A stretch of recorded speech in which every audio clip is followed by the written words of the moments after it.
What's the point? 2 years if you count our 6 months dicking around. I don't feel like that's for me. Big, ambitious goals.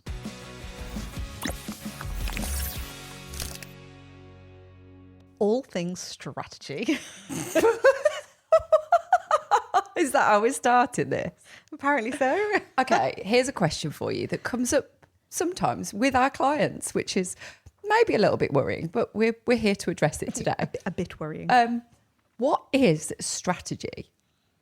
Well, it is a good question.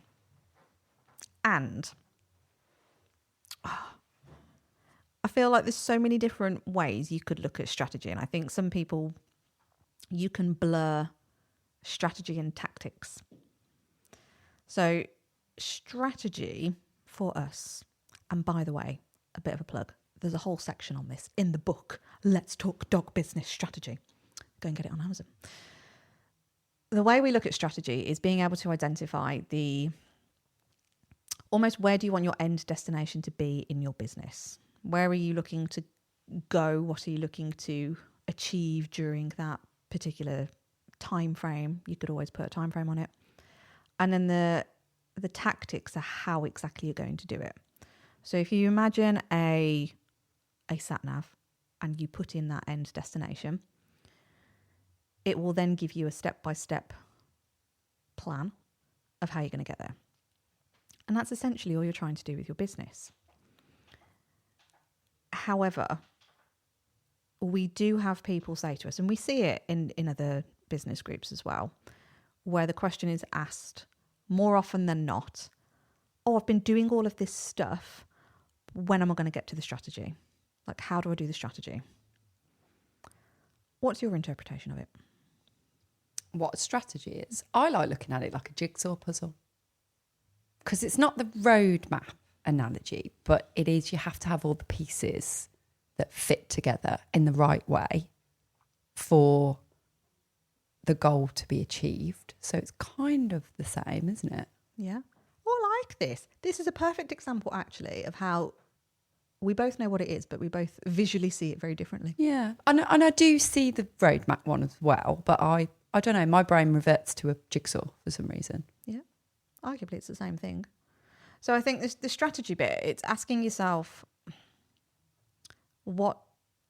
almost setting goals, if you will. I think sometimes that's an easier way to potentially look at it. But yeah, thinking about where you want your business to be. So if we use our business, so Canine Business Academy, as the example, when we first had the idea that we wanted this business to come into fruition and be an alive and kicking thing out in the universe, we deliberated for a very long time, to the point where actually we didn't take any action at all, and we just sat back and talked about it. It was a lovely idea that was never really going to go anywhere, because you have to take action.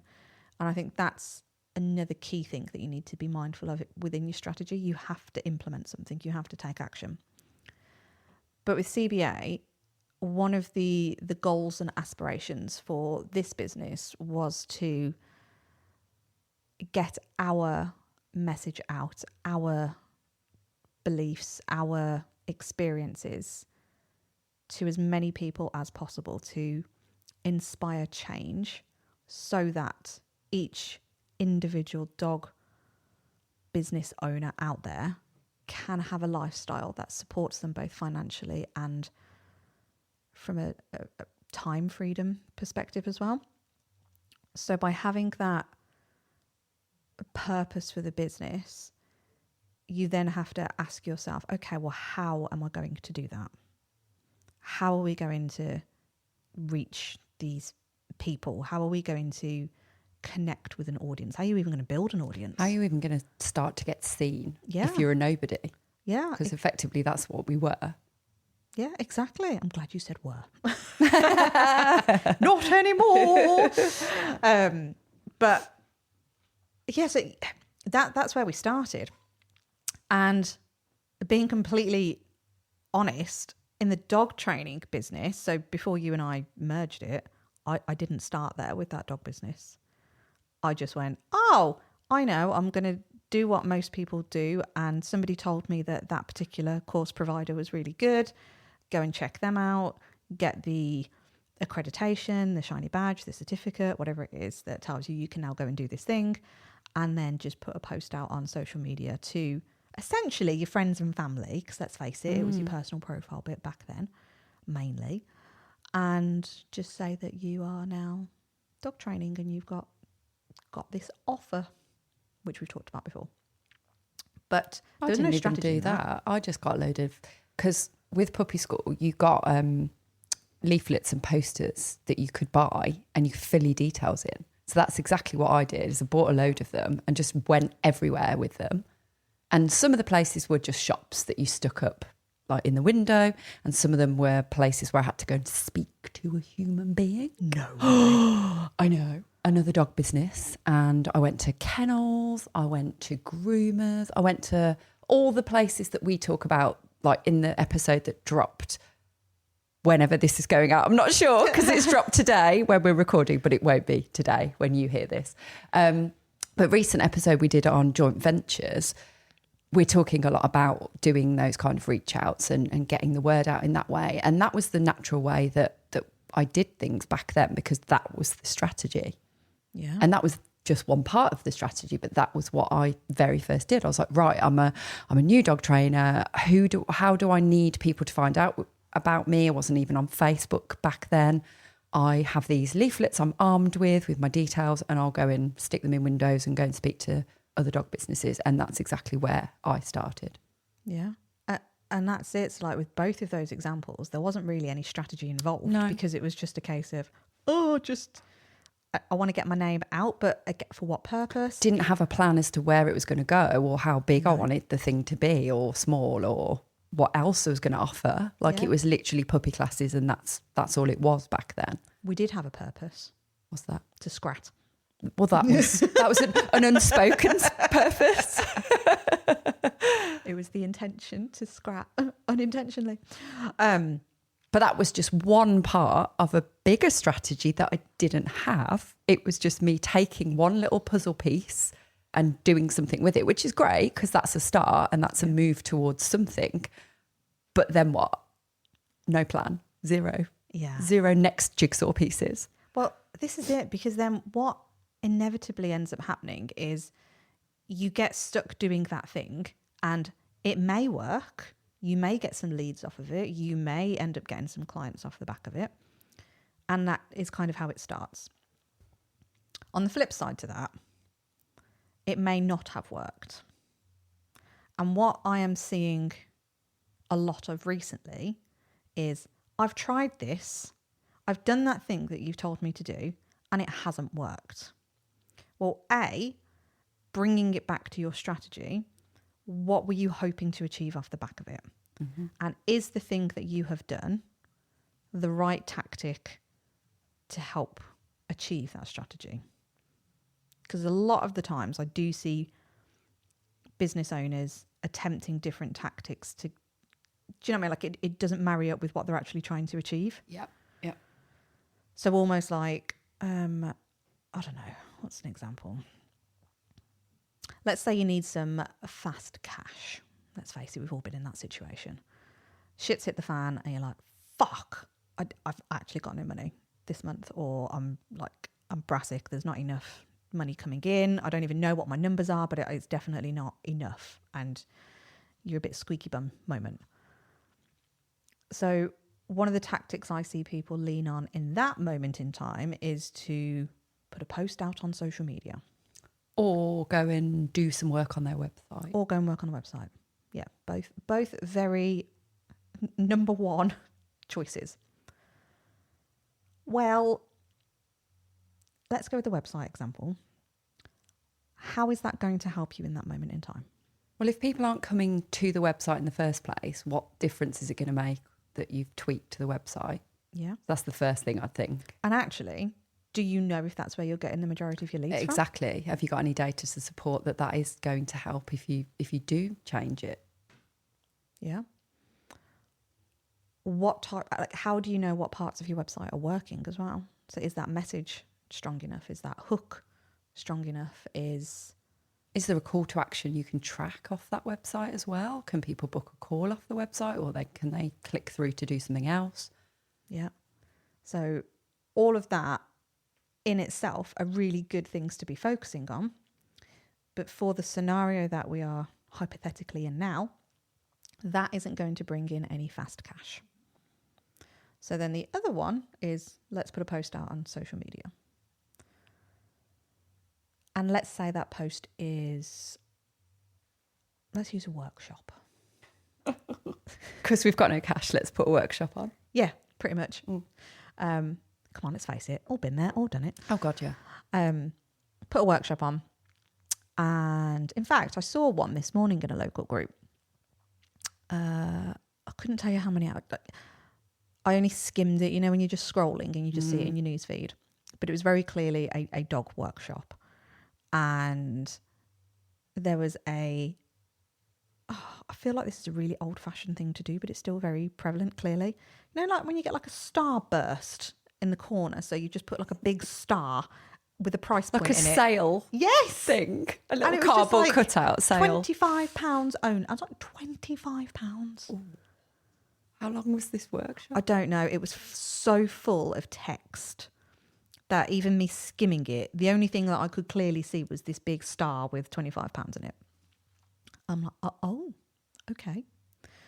Now, the question around that is, and again, we've had some conversations with this on this topic this week with some people in our communities.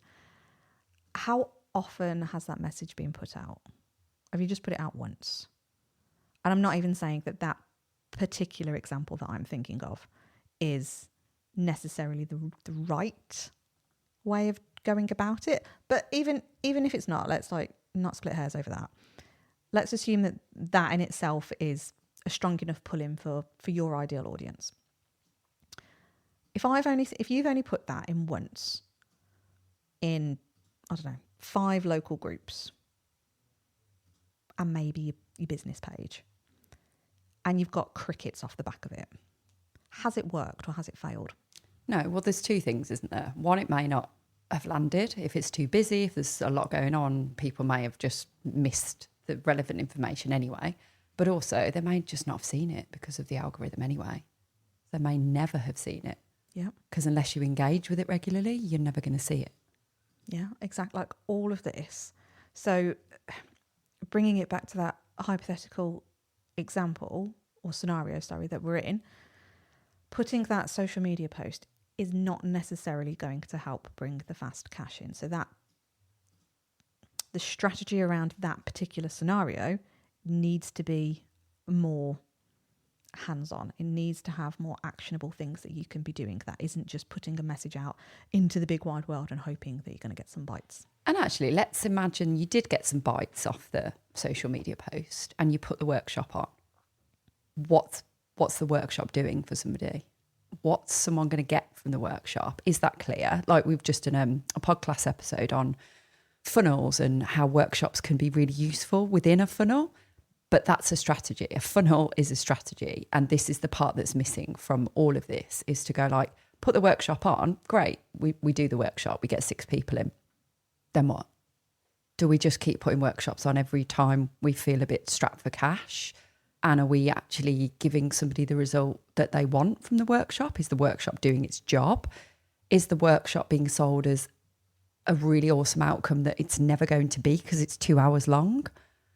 And this isn't me belittling workshops. This is me just saying, like, this is what we do as dog trainers, because there is no strategy beyond the workshop.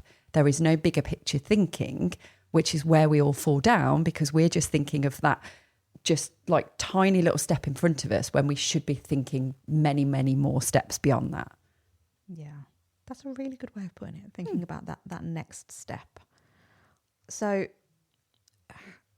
tying it back into that social media post, and let's assume then we have got crickets, or maybe you've only got like really low numbers of engagement, and maybe it's just a few people that have liked it rather than actually done any direct reach out off the back of it.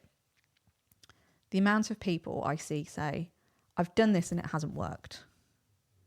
I love your smile on this. I've done this and it hasn't worked. I'm like, okay, let's look at it then. Tell us what you've done. How many times have you put it out there? Well, I've put it all over social media. Okay, when we say all over social media, what do we mean? I've put it in 5 local groups and on my business page and on my personal page. Okay, brilliant. How many times have you done that? Well, what do you mean? It's already in there. Okay. So again, linking back to what you've just said, algorithms and all that. I mean, our Facebook group is what, like 800 plus now? Yeah. And our post reach is something like 35 sometimes. It's just horrendous sometimes, isn't it? It's a bit depressing. Even when, like recently, there's been some posts with 50 odd comments and it's still only 300 post reach. Yeah. How? Yeah, it's mad. So, but this is, tying it back in with actually the importance of tracking your data as well. If you don't know the numbers, then it's really difficult to know whether or not something is working. But the point we're trying to make here is that what you're gonna ultimately have loads of different strategies for your business. You're gonna have a big business strategy with what you're hoping to achieve. So taking it back to that earlier bit on how I opened it with what we were thinking about with K9 Business Academy, that mission bit that comes through, like what is the purpose of your business? What are you really hoping to achieve? Because when you're in the early stages of your business, or even actually if you are a veteran business owner and you're wanting to tighten everything up so that it operates Or it starts making some money, and it starts giving you all the things that you imagined it would give you as a business owner. Yeah. So if you're re-looking at it, or if you're starting out, it's always a really good place to start and go like, what is the purpose? What is that mission of your business? What are you hoping to achieve from it? Because that will then give you an idea. So we always talk about reverse engineering stuff. And you think about it with dog training. Do it in dogs all the time, don't they? Like you know what behaviour you're seeing, you know what behaviour you're trying to get, how are you going to work it backwards from where you're currently at? And it's the same thing. So where do you want to be in your business? What does it stand for? What's the purpose? What are we hoping to achieve? What's the steps involved in that? And sometimes it's just doing a brain dump because you can't always logically go, right, okay, so this is going to be step 1, this is step 2 and step 3 and so on and so forth. Like we're the best part of what? 18 months, 2 years if you count our 6 months dicking around into CBA. 18. What did I say? I've lost track. 18 months of actual, like, we've got it right. Yeah. We know what we're doing. And 6 months of dicking around. But within these 18 months, like we're forever tweaking that strategy. Like the big picture strategy actually hasn't changed. No. However, the bits that we break it down. What I would say actually is the mission, vision and values have all changed slightly, not hugely, but they've evolved as well. So I think when we get people to do the work on their mission, vision and values, it sounds a bit like, I think we always go, we get kind of like, oh, really? Do we really need to do it? And we know how important that is. And we know that is the foundational point from the pivot point almost from what everything else you do platforms off, really. And for us it was like there was a basis there, but it's been refined because we've actually got clearer on the strategy, and then that leads back to the mission, vision and values part. So you don't have to get it 100% perfect, but what you do need is a really good idea. And that's where you were saying about the brain dump, that comes in, because you can just see all your ideas on a bit of paper, go like, which ones of those do I feel like are pulling me towards? Like which ones are kind of like the passion coming through for? Start with those, and then if it means you change it, and we're not going into detail about how you build your mission, vision and values on this episode, but it doesn't have to always be set in stone. So all of this strategy, by the way, is a sort of a loose strategy. It doesn't have to be tight at the beginning. It can be just okay, so I think I want that. Okay, so how are we going to get there? What are we going to do? And this is where we start to build the strategy out. But the strategy, I think, is always fluid, is always movable. It's always moving parts, isn't it? Yeah, it has to be, because so many things will come along and impact it. So even for those businesses out there who have got employed staff, when Labour came in, everything changed, and you have to start looking at the wages differently. You have to start looking at your pension contributions and all of this other stuff. So things that are happening external to your business will have an impact on your business in certain areas. It doesn't always feel like anything externally does impact your business, but there will be elements of it. We all tell ourselves constantly. In fact, I feel like this cost of living crisis has been going on for the last 10 years. I don't think it's going to change, folks. Yeah. Like everything is still going up. Everything is difficult. So how can we rise to that challenge, and how can we look at it as an opportunity? And this is where, again, being aware of what you want your business to stand for and where you're looking to enter markets that maybe you hadn't before. So again, like with us in CBA, we're a global business. So we actually have to look at external markets now. And in some cases, even the culture side of it and how different that is. And really getting your head into all of the nitty-gritty aspects that you would never have thought. However, all of that is a strategy within itself because it's going to be specific to that area. Now, for those of you who operate more in that localized bit, like we both did in our dog training business, it's still looking at, okay, so what's actually happening in the area then? Like, what's the landscape of that town or city, and what does that look like? Is it, and it doesn't even come down to like, is it affluent or is it poor? Or you may, have that as a factor in there, but what can we do to change attitudes then if we're thinking that people won't pay? Or like, what can we do to, I don't want to say control that, but how can we influence it, and how can we use the perceptions of people to our advantage and be the change and be different and all of those kind of stuff? So yeah, the landscape of the area you live in should be something that you know inside out, really. Yeah, like know the buying habits of your audience and all of these things they're like strategies within a strategy. And I think this is where potentially that confusion comes in. I was like, when are we going to get to the strategy, or what is it? Or I don't really know, because it blurs the line with these tactics. So the tactic side of it is, it's the action steps that you're going to take. So that strategy, if you think about it, is that bigger picture thinking. It's the goals, it's the big ideas. And then the tactics is, okay, so how are we going to achieve it then? How are we actually going to make that thing happen? So actually, sorry, just to interject there, because I think it'd be a good point. Going back to what I said about the leaflets when I started puppy school. Yeah. So that you would look at that and go like, what I was doing physically is going to put them in shops and going to speak to other business owners. That's the kind of tactic around the bigger picture. So what is the purpose? Why am I putting those leaflets out? That's the question to ask yourself, is to go like, what is that going to bring me if I go around and make the effort of spending an entire day going around all of these businesses, putting these posters up? What is the bigger picture with that? So hopefully people see it. So I've got awareness that I exist, and they start seeing the logo, and they start recognizing, oh, my name pops up here. Oh, I've been in that shop and your name's on there as well. So that becomes like something that they are aware of. And then hopefully it becomes a lead generation strategy, so that they are seeing me to go like, well, that's intriguing me. I might inquire with her. There we go. So we've got that strategy around lead generation. So that action of me going and putting leaflets out is one tiny part of a bigger strategy, which is to get people in to buy the thing I've got for sale, to make me some money, to then get the goals that I want for the business. Yeah. So I don't know if that helps in kind of... Yeah, and I'm going to break it down a bit further, actually, because I really like that example.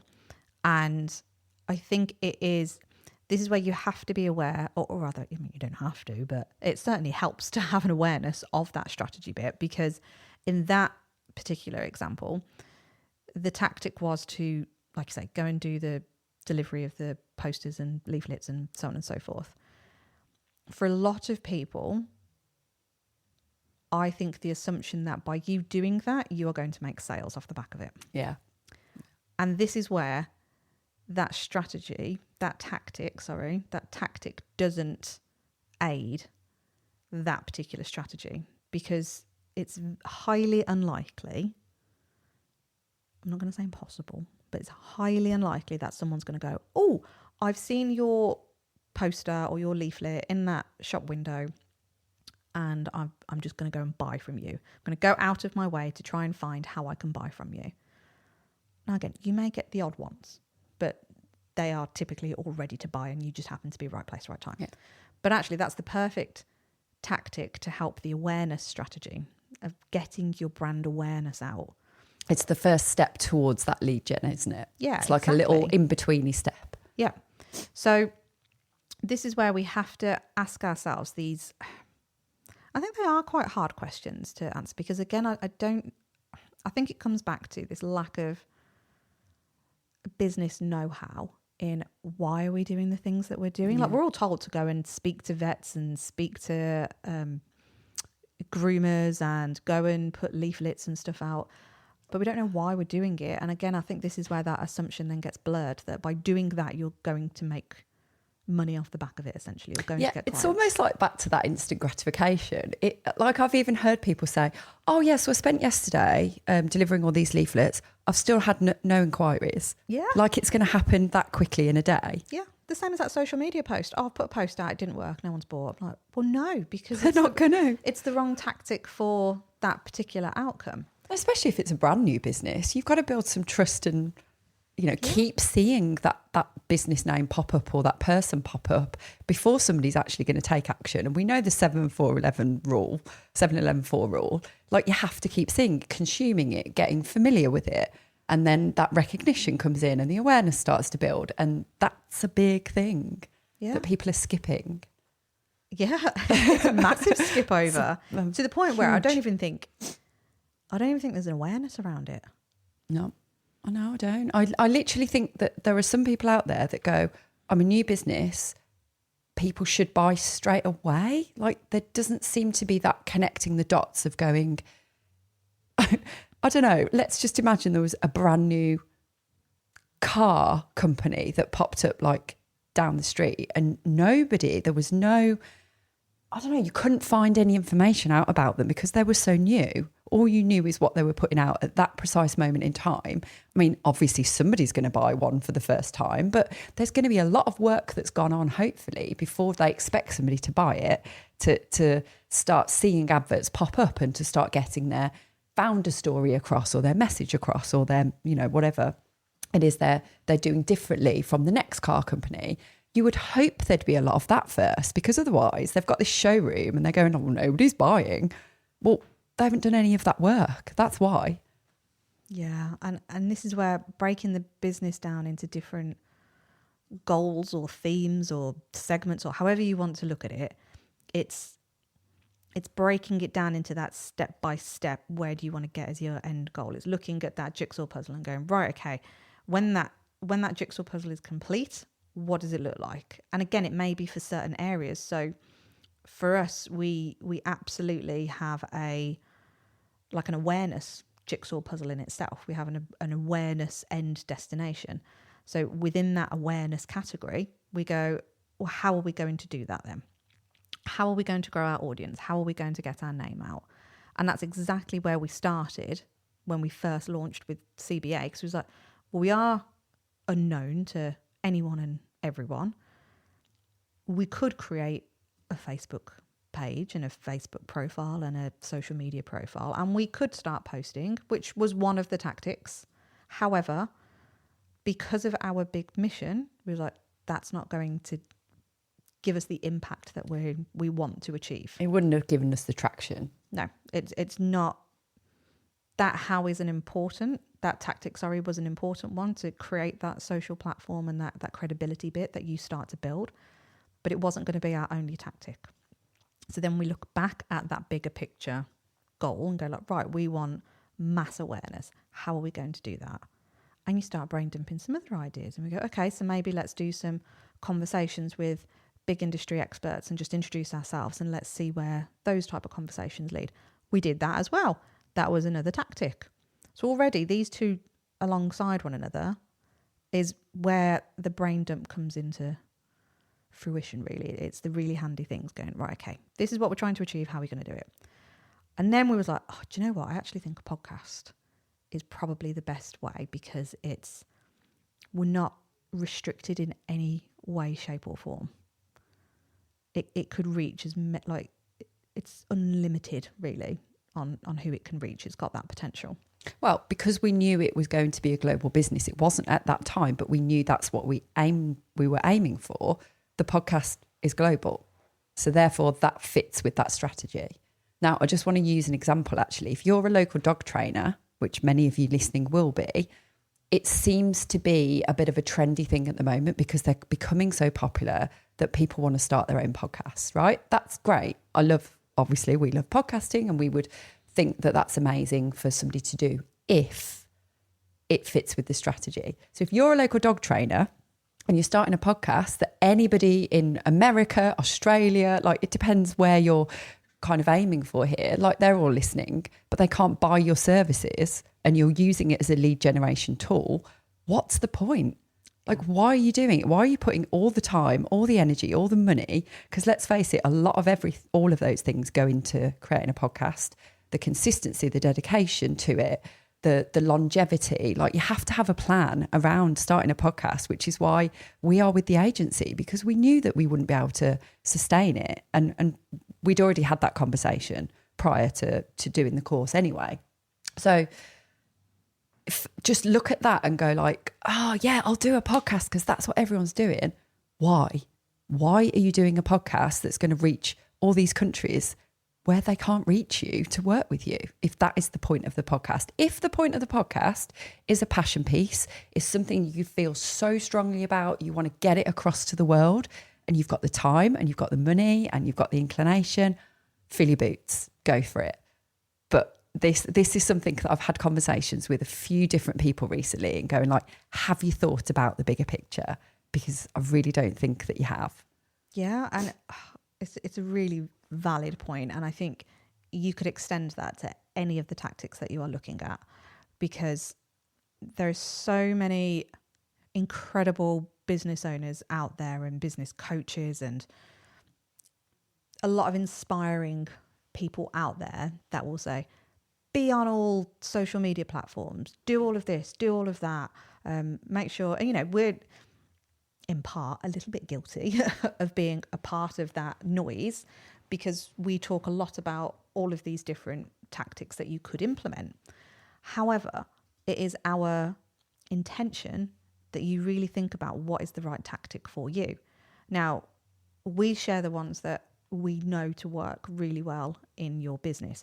You will hear us talk about the importance of social media. However, it is not the only tactic that we will talk about. And it should also not be your sole focus if it is not working for you. And this is where it is all trial and error. You will all have different goals in your business. Things will work differently for each of you as well. Just because one person is doing incredibly well on Facebook, it doesn't mean you will. And it will be that you're at different stages of how you feel about like getting visible, because let's face it, this day and age now, you have to put more than a dog picture on social media. And you've heard us probably talk about this before, but if you are not comfortable getting on camera, being yourself, and this is something again we would encourage you to do if you can, and you go, do you know what? I don't feel like that's for me. Don't do it. Like, we're not going to force anybody to do anything like that if they don't want to do it. Let's look at what other options there are then. And if those work better for you, let's do those. Let's do those really well and have the other one. But we don't put as much focus on it. It's there, but we don't put as much focus on it. But we put more energy into the other ones. And those are going to bring us the return. Yeah, I think there's so much emphasis on having to do everything. And I think this is where that overwhelm comes in. And I think this is where strategy goes completely out the window, because everyone is just focusing on tactics. And then the money bit takes over, this brain keeping yourself safe, like quick, and the workshop gets put on again. Yeah. No strategy around it, back to that same conversation. No. And ironically, I'm going to throw this in. Oh God, what are you going to say? Whilst we're in shit creek of feeling overwhelmed with all of these different tactics that everyone is telling us to do, and this is what we should be doing to grow our businesses and yada, yada, yada, yada, a CPD course comes along. And we then invest the next 6 months of our lives doing that program, or time, energy, money, investment into that program. for what purpose? Yeah. How is that going to, because that's another tactic. It's investing in your CPD. It's an important thing to do. Question mark. Yeah. And I think I think there's two ways to look at it. We talked about the imposter syndrome around why people do a lot of these CPD courses, because of the judgment of others, the fear of judgment of others, and feeling they're not good enough. And I also think there's a lot of FOMO around courses that other trainers post about. And I felt it before, and I've done it exactly like this, where someone's gone, oh, you need this course. It's like the most amazing thing in the world. And I love that somebody loves it, and I love they're bigging it up, and I love the passion. And you go, well, that wasn't something I was going to do, but now I'm going to do it. And it totally sways you into doing something that you'd never planned to do. But because the purpose, back to the mission, vision and values, and the purpose and the strategy is not there, that's how easily you can be swayed off of that path, because it's not solid enough. You haven't laid the foundational parts. So therefore that path has just crumbled in a second, and you've gone on a totally different trajectory, spent a shit ton of money that you never meant to. And then you've done it and gone, oh, it was great, but now what am I going to do with it? Yeah. And you're back to square one again. Yeah. And this is where, like, you've got to have those solid foundations of what it is you are trying to achieve and at what point. So, you know, we talk openly that we invest in our own masterminds with our own mentors, and it's a crucial part of our business journey. Our own cults, you mean? Our own cults, yes. We've just joined another cult. Yes, we have. But as part of that, we still have those conversations, and we still have those decisions to make, that when you are up for renewal in whichever service you have invested in, and if you're in coaching programs, they are always typically like an ongoing and essentially like a forever option, because that's, well, A, it's a really good business model, but B, it's a really good business model as well for you, to make sure that you are continuing that learning, you are continuing to implement all of these things and take action, and so on and so forth. But when you are thinking about your own strategy and your own goals, like we've had this conversation about our investments, to go, right, okay, this particular one is coming up for renewal. Is it the right thing for us to do? Put money to one side. There's a whole other conversation. Like, money very rarely factors into it. And let me tell you right now, we never have it to invest. We never have it to invest, but it is still a conversation. So money always gets put to one side and go, is it the right thing to do for the business? Okay, we both really want to do it, but is it the right thing to do for now? What is it going to bring us? How is it going to move the needle forward? And we actually took the decision to step away from one of our masterminds a good few months ago now. And it was a hard decision in one way, because we love the networking, we love that community. We've made some epic friendships and relationships and collaborations off the back of being in that community. But what we realised for us at that time in our business, it had absolutely served its purpose.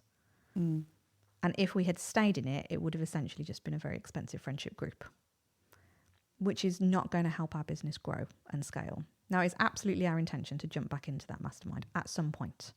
But as of right now, we looked at the overall business strategy and went, it's not right for right now.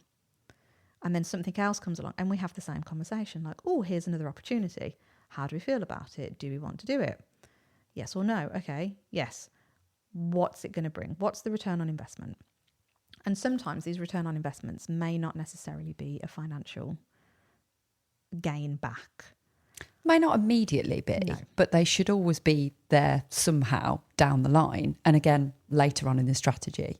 But it depends how good your ability is to look into the future, really. Because the latest investment we've made is for longevity. I think it's for longevity, and it's for a slightly on the same theme as what we've been doing, but like more awareness and more, I don't know, just refining everything, I suppose, because we've got everything going really well at the moment, but we want to make it better. And there's certain aspects of it that we feel this investment will help us with. But if we'd made that investment way back at the beginning, it wouldn't have been helpful then. So again, it's looking at the stage of business you're at and going, that might be great, but I'm not sure it's great for me right now. Maybe a bit later on down the line.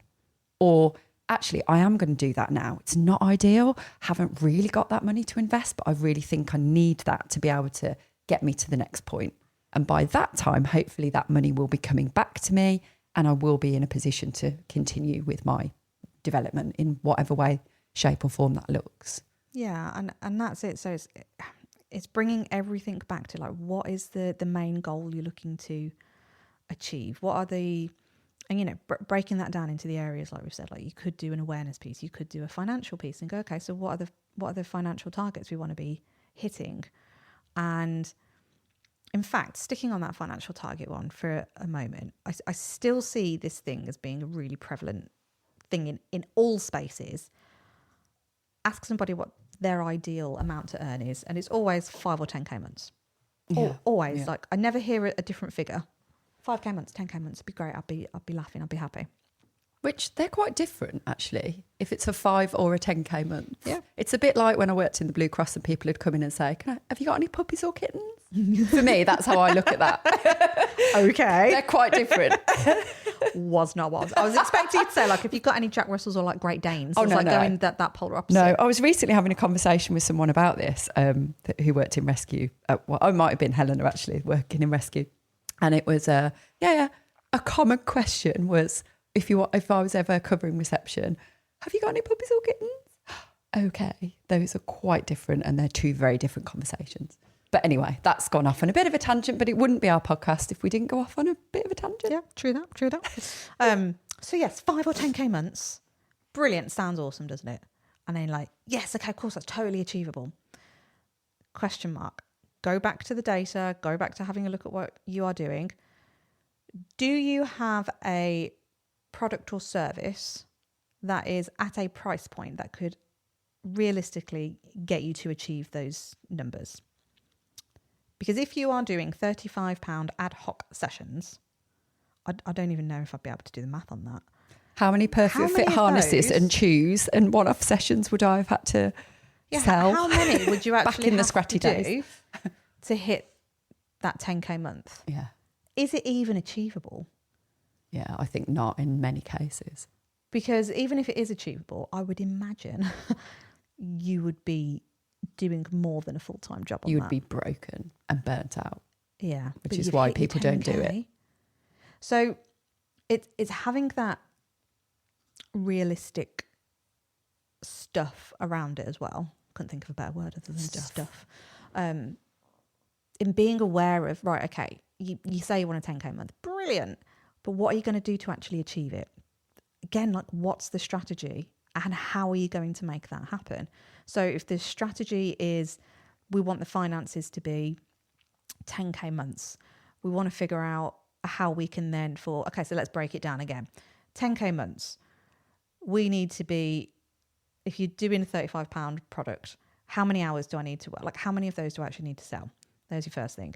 Is it feasible? Next thing. If the answer is no, right, okay. You need to change your £35 product then.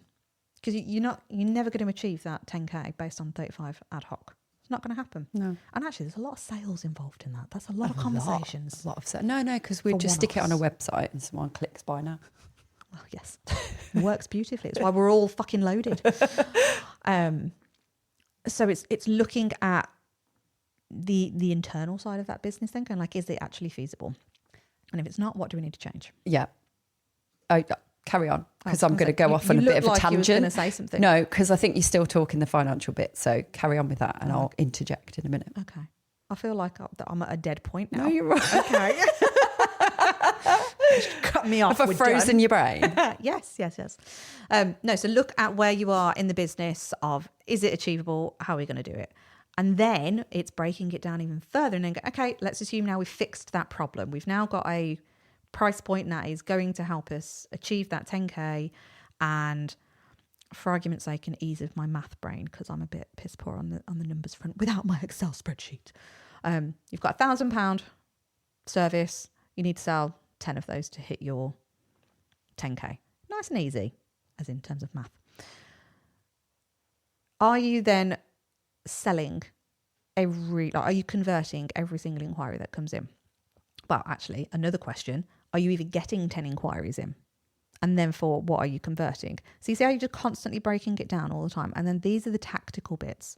So you go, well, if I'm only getting 5 inquiries in each month, and let's assume I'm fucking awesome at sales and I can sell all of them, that's still only 5K. But then let's look at realistic figures and go, well, okay, based on your conversion rate, let's assume maybe you're only converting 2 or 3 out of those 5 inquiries. So now you're only at 2 or 3K. So you've now got a 7K difference that you need to make up, but you've got no more inquiries coming in. So therefore, the next part of that strategy is how do you bring in more awareness? And you're back to that awareness strategy. How are you then going to do that? And then there's the tactics that start eking all of that stuff out. So already, like, it feels really complicated, doesn't it? But you keep breaking it down and going, right, if that's what I'm trying to achieve, break it down into the steps. How are you going to do it? How is that going to benefit? How is that going to work? How is that going to give you a return on what you're doing? And look at the return on your time investment as well. Just thinking of those CPD courses. Because again, like, we all love doing it. We love learning. We're addicted to learning. We're all entrepreneurs and we want to keep feeding our brain with information. Yeah. But it's asking yourself, where is my time best spent? And is that actually going to help move the needle in that right direction? Yeah. And you can see how these are so all interlinked. That Very was the squeaky chair, chair. if you heard that noise. This is how they're also beautifully interlinked, because you can't really do one without the other. And like when you were talking about that £35 offer and you were looking at the figures, there's another way you could look at it as well. So you could obviously look at the figures. That's financially what you want to hit as a goal. But maybe you're looking at your results or lack of them. So again, when I look back at what I used to do, I'd be very frustrated a lot of the time that I wasn't getting the results that I hoped I would get. And so when somebody drew my attention to the fact that I'm actually putting people in a really difficult situation by shoving them into a puppy class without any prior knowledge and expecting them to absorb all the information within that really distracting environment, and novice puppies, novice owners, and I wasn't getting the results because of that, I was like, oh, of course I wasn't getting the results. So that £80 puppy class now, even if we take our financial goals out, has to change, because that is not delivering the results for people. So from an ethical, we look at this holistic view of ourselves as dog trainers, and that we want to do the best for people or the dogs. And you're pushing yourself to do better, and you're like, but I'm coming up against a blocker here, and the blocker is the restriction of how you're offering. Now, I'm not saying, and this is not me blanket saying classes are shit. This is me just going, in my situation, I was hit with this, like, what is it? Why aren't people doing it? Like, what? How can I be any better? Like, I think I've mentioned this before. And then it was only when someone said, like, well, do this. I'm like, oh, okay, that's going to work. But what that meant was me increasing the fees, me offering a completely different kind of service that's actually going to get results for people. Boom. So when we look at the strategy again, you have to look at what you're currently offering and whether that is getting the results. And does that need a complete overhaul? Do you need to rethink everything? And are you just doing what you think you should do because everybody else is offering it and doing the same? So I think there's 2 ways you look at those goals and go, like, from a financial point of view, the £35 offer needs to go higher. And from a customer journey, customer perspective, customer results, outcome, transformation point of view, it has to go higher. So it's almost like it's double whammying the justification for that fee to increase. Yeah, and it's another good example of how you can break down those goals into those different segments, because arguably we had the same in CBA when we were first launching. So, okay, we've now landed on our tactic as being a podcast to get like as a big an audience as we possibly can. Next thing is, right, okay, what fucking product and service are we actually going to be able to offer? Because we're like, and again, you ask yourself the question, what is it we're trying to achieve? What are we trying to achieve even? How are we going to be able to support someone? How are they going to get the best results? Now, double whammying that with a financial target. Now, admittedly, in those early days, I would say we actually overlooked the financial target because our focus was very much on that awareness piece and more about how can we, how can we get that message out that we are actually experts in this field. So it's building our credibility. And building the asset of the podcast, isn't it, as well? It's building that whole trust factor in, and it was a brand new business, and it's still getting that message out there that we are credible, we do know what we're doing, here's the evidence, and, you know, building that whole brand essentially.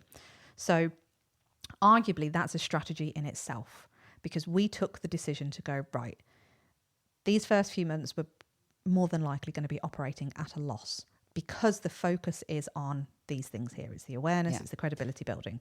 And actually, alongside that, I'll just say, because we still have the dog training business, and we still do, but we're doing very little in it now because the focus is solely pretty much CBA.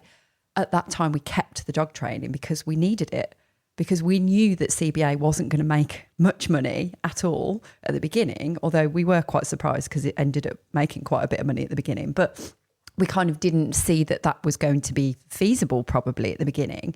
So we kept the dog training business, and we were running two businesses side by side that took a lot out of us in those first few months. Like, look back at that first 6 months, and we'd written the book as well in that time. And I'm like, how the hell? Forget we had that dog training because we had so many clients in that dog training business then, like, because we'd merged as well. We've got all of my clients, all of yours, we all put them together, and we had clients coming out of our ears, which was brilliant because we were making loads of money in the dog training business. But then we'd also got CBA to kind of shoehorn in at that time, because let's face it, that was the secondary focus really then, because we couldn't like split ourselves any further, you know, in so many ways. And then gradually we made that strategic decision. Let's stop taking clients on. Let's work with the ones we've got. Let's let those filter out. And it's only really now that we are down to pretty much 1-2 clients, because we took that decision. And there was a couple of times where we took extra people on. And again, it was in line with what we were doing with CBA, because we knew we had to put more focus on CBA, and that meant like the dog training, you know, so it was all there for a good reason. And, you know, we could have carried on taking more clients in the dog training, and CBA would have suffered if we'd have done that. So I just wanted to put that in there, because it wasn't like we dropped the dog training and just went in CBA. We had to do it gradually. No, it's a really good point, and I always forget that. But again, like blocked How out. do you forget that? I don't know. It's like a trauma. You know, you just forget it. It's part of the journey. It's the whole start of the journey, wasn't it? But again, it was all very strategically done. We knew that these things had to happen, and then you look at the tactics and you go, right, okay, so how is that going to get us to that next step, and how is this going to happen there, and how is this going to happen there? And then it evolves, and then you re-look at that strategy and go, right, okay, so that big picture one is still there. Is the podcast doing what it's supposed to be doing? Yes, brilliant, that stays. Is the Facebook page, for argument's sake, doing what it's supposed to be doing? No. Okay, less attention on that. Is the Facebook group doing what it's supposed to be doing? Yeah, okay, cool, keep that. Do more of this. And you're constantly reassessing and reevaluating all of the different tactics that are helping you get to those bigger ideals of where you want your business to be. And I think this is where a lot of us have fallen into that trap of accidental business owner. Because now we're just operating in feast and famine months. We don't know what we're doing. We think we're doing all the stuff, because taking it back to that overwhelm of everybody out there, again, including ourselves to some degree, in saying like, you should be doing email marketing, and you could be doing this, and you could be doing that. But hopefully what you will take away from this episode is all of those things are always going to be there. They're always going to be important. However, it is really looking at what it is you want your business to achieve. I see it so many times when people are trying to operate at a 6-figure business strategy. So for those businesses operating at over 100K turnover, adopting those strategies for startups, or for anything that's turning over less than that 100K. And this is where it's damaging, because if you are trying to be present across I don't even know how many social media platforms there are now. Let's just say 6. If you're trying to be present across 6 social media platforms, they're all going to have very different target audiences anyway. So your content will have to be different. And I know that Meta have done this incredible thing that you just share and it goes across both platforms. It's still going to fall flat on one of them, I can assure you, because it's a different audience. But let's just assume you are doing that, and it's still better than nothing because there's some presence there. You're doing that. You're now implementing email marketing. You've now got 6 or maybe like 4 to 6 different service offers or products within your business ecosystem that somebody could buy. So they could come in and work with you on that product and this product and that product. But you're still not consistently generating even 3K a month that you can comfortably rely on.